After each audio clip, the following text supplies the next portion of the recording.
Hello बच्चों, let's read this question. The question से ये हमारे पास कंपाउंड दिया गया है। अब हमें इसके लिए बताना है कि ये ट्रांस है, ये जेड है, या दोनों ऑप्शन करेक्ट है या दोनों ही गलत है। ठीक। The key concept for this question is cis trans isomerism and दूसरा हम लोग देखेंगे इजेड आइसोमेरिज्म। पहले देखेंगे हम लोग सिस ट्रांस।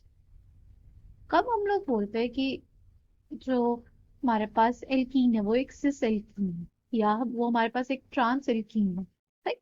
या कब हम बोलेंगे कि ये हमारे पास ई एल्कीन है या जेड एल्कीन है, राइट? तो सिस ट्रांस के लिए पहले सपोज हमारे पास ये ग्रुप्स लगे हुए हैं कार्बन, डबल बॉन्ड कार्बन से। ठीक।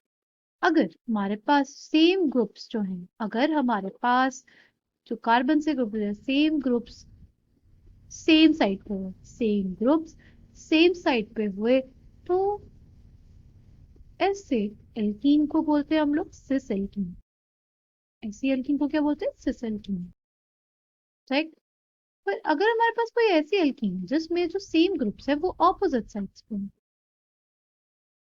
तो हम उस एल्कीन को बोलेंगे ट्रांस एल्कीन। अब बोलेंगे उसको बोलेंगे ट्रांस एल्कीन। ठीक। जैसे यहाँ पे देखो, ये बी और बी ऑपोजिट है ना, यहाँ ए और ए भी ऑपोजिट है। ठीक। अगर हम लोग बात करते हैं इजेड सिस्टम की, ठीक है, इजेड सिस्टम में क्या होता है? देखो, सपोज ये कार्बन डबल बॉन्ड कार्बन है, इसे हमने लगा दिया फ्लोरीन, क्लोरीन, ब्रोमीन, आयोडीन। ठीक। अब देखो, इसमें ना हम इस उसके अकॉर्डिंग हमें हायर प्रायोरिटी देनी पड़ती है। ठीक है, जो हमारे ग्रुप से एक पर्टिकुलर कार्बन सेंटर पे है उनको प्रायोरिटी देनी पड़ती है। ठीक है, ये प्रायोरिटी किस बेस पे देते हैं? देखो, पहला चीज हम लोग देखते हैं एटॉमिक नंबर। ठीक है, कि अगर हमारे पास जो कार्बन से जो जुड़ी हुई स्पीशीज हैं उनमें से अगर किसी एक का एटॉमिक नंबर दूसरे से ज्यादा है तो उसको हायर प्रायोरिटी मिल जाती है। जैसे क्लोरीन और फ्लोरीन में किसका एटॉमिक नंबर ज्यादा? क्लोरीन का। इसलिए क्लोरीन को हायर प्रायोरिटी यानी प्रायोरिटी 1 मिलेगी और क्लोरीन को नंबर 2। राइट। और अगर हम लोग बात करें हमारे दूसरे वाले कार्बन सेंटर पे, तो देखो यहाँ पे भी हमारे पास ब्रोमीन और आयोडीन है। ब्रोमीन और आयोडीन है तो उसमें से ज्यादा एटॉमिक नंबर किसका? आयोडीन का। राइट, किसका?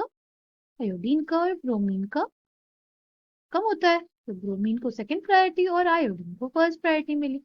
अब अगर हमारे जिन जो दो ग्रुप्स है जिनको सेम प्रायोरिटी मिली, जो दो ग्रुप्स है जिनको सेम प्रायोरिटी मिली यानी फर्स्ट प्रायोरिटी मिली, वो अगर सेम साइड पे है तो उस एल्कीन को हम लोग बोलते हैं जेड एल्कीन।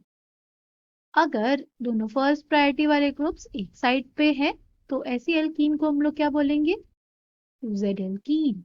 अगर कहीं ऐसा सिस्टम होता हमारे पास,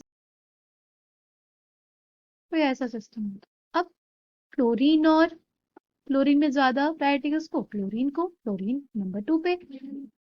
अगर ब्रोमीन और आयोडीन की बात करें तो आयोडीन को नंबर 1 प्रायोरिटी और ब्रोमीन को नंबर 2। अब हमारे पास देखो आयोडीन हायर प्रायोरिटी का ग्रुप है, राइट?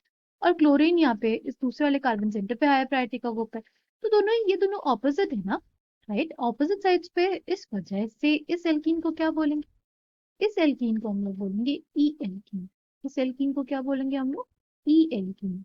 ठीक। अगर हमारे पास हायर प्रायोरिटी के ग्रुप्स सेम साइड पे होते हैं तो उसी एल्कीन को हम लोग बोलते हैं जेड एल्कीन। और अगर हमारे पास जो हायर प्रायोरिटी के ग्रुप्स हैं वो दोनों ऑपोजिट साइड पे तो उनको बोलते हैं हम लोग ई एल्कीन ना।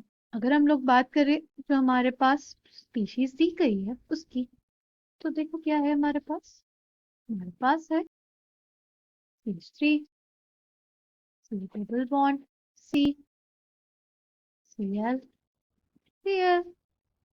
यहाँ पे हमारे पास है Pr। राइट। अच्छा, इसको हम लोग ऐसे भी देख सकते हैं ना, इसको ऐसे लिख लें तो हमारे पास कन्वीनियंट रहेगा।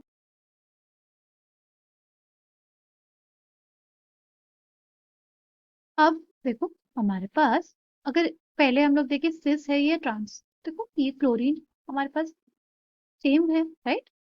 तो हमारे पास अगर सेम ग्रुप्स ऑपोजिट साइड्स पे होते तो ऐसी एल्कीन क्या हो जाती है? ये एल्कीन हमारे पास क्या हो जाएगी? ये हमारे पास हो जाएगी ट्रांस एल्कीन। ये कैसी एल्कीन हो जाएगी? एक ट्रांस एल्कीन हो जाएगी। ठीक, तो ये तो हमने बता दिया सिस और ट्रांस में। ठीक है, ये ट्रांस एल्कीन है। अब अगर हमें ये बताना हो कि ये ई एल्कीन है या जेड एल्कीन है, तो कैसे देखेंगे? देखो इसको ऐसे दोबारा बना ले, राइट? अगर हमने दोबारा बना लिया तो देखो, अब हायर प्रायोरिटी डिसाइड करनी है, तो एक पर्टिकुलर कार्बन सेंटर को चूज करते हैं। सपोज हमने इस वाले सेंटर को चूज किया, तो ये जो दोनों ग्रुप उस पे लगे हुए हैं, उनमें से हायर प्रायोरिटी किसको मिलेगी, क्लोरीन को या ब्रोमीन को? ऑब्वियसली ब्रोमीन को, क्योंकि जो ब्रोमीन है उसका एटॉमिक नंबर ज्यादा होता है। तो ब्रोमीन को हायर प्रायोरिटी और क्लोरीन को लोअर। ठीक, अब हम लोग देखेंगे अपने नेक्स्ट वाले कार्बन सेंटर को। नेक्स्ट वाले कार्बन सेंटर को अगर हम लोग ने देखा, तो हमारे पास क्लोरीन है और कार्बन है, राइट? कौन कौन से ग्रुप लगे हैं? क्लोरीन और कार्बन। क्लोरीन और कार्बन में से किसका एटॉमिक नंबर ज्यादा? क्लोरीन का, राइट? तो हमारे पास क्लोरीन का एटॉमिक नंबर ज्यादा, इसलिए क्लोरीन को हायर प्रायोरिटी, कार्बन को लोअर। अब अगर इसको हम लोग देखें, तो हमारे पास जो हायर प्रायोरिटी वाले ग्रुप्स हैं, राइट, दो हायर प्रायोरिटी वाले ग्रुप्स हैं, दोनों सेम साइड है, तो ऐसी एल्कीन को हम लोग क्या बोलेंगे? ऐसी एल्कीन को हम लोग बोलेंगे जेड एल्कीन। ऐसी एल्कीन को क्या बोलेंगे? Z alkene. तो हमारे पास ये जो स्पीशीज है ट्रांस एल्कीन है और ये जेड एल्कीन है, right? Coming back to the question, correct answer for this question will be option C. एक ट्रांस एल्कीन भी है और एक जेड एल्कीन भी है। I hope you understood it well. Thank you and all the best.